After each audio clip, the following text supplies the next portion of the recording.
When science falters, faith steps in. This is the story that inspired The Exorcist, a chilling battle between light and darkness.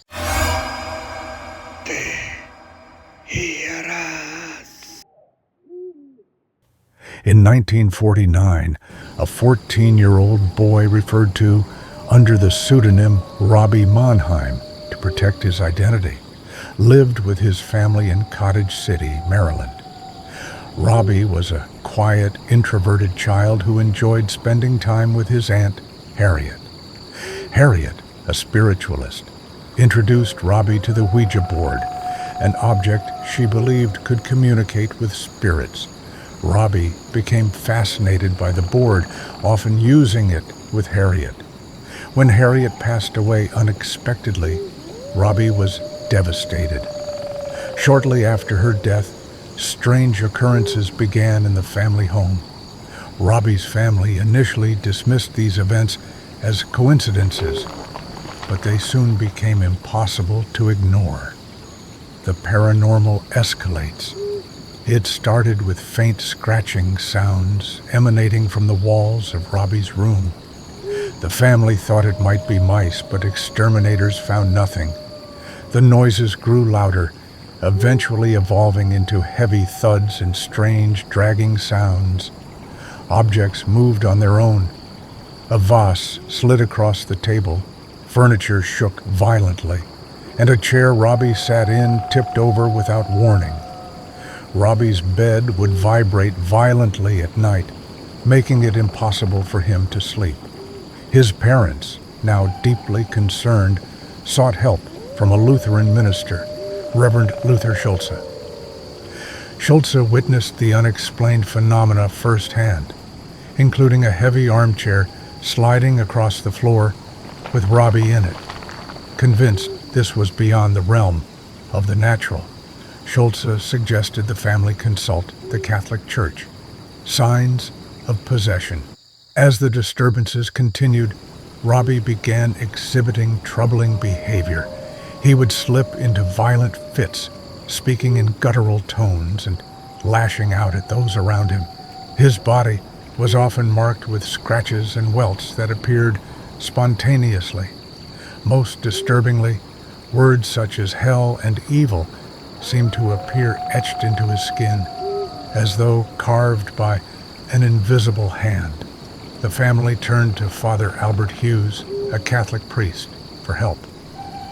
Father Hughes sought permission from the church to perform an exorcism, which was granted after thorough investigation. The first attempt at exorcism.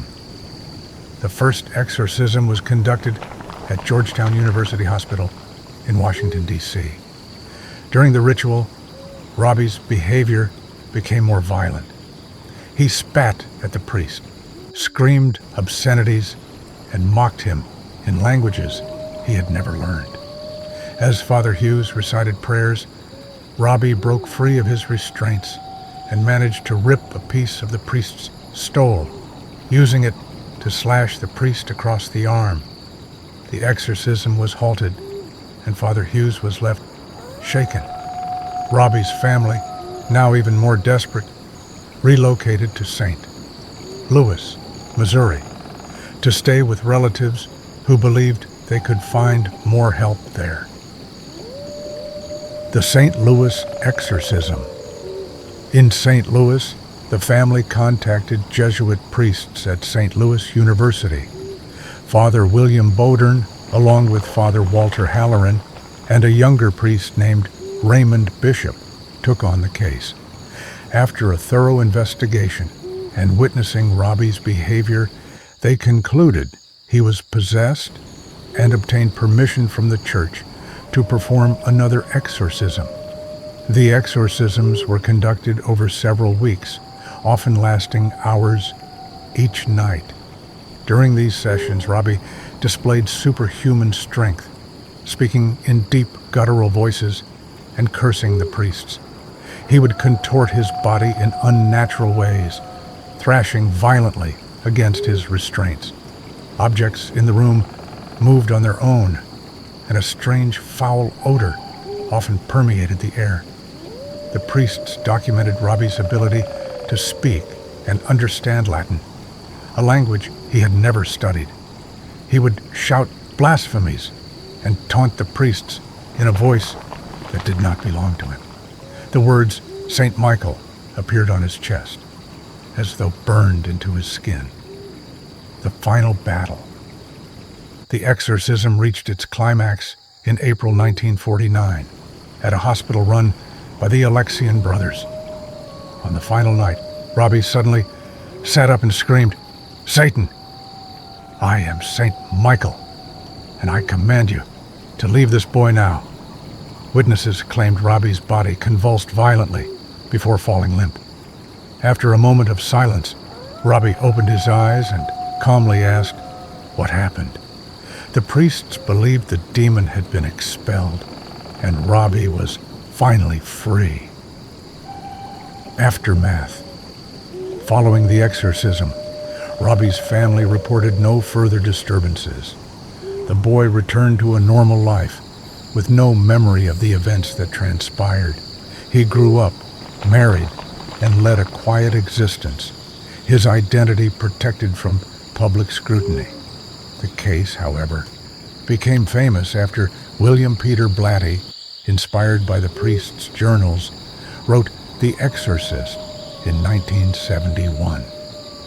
The book and its subsequent film adaptation brought the story to the public, though many details were fictionalized for dramatic effect.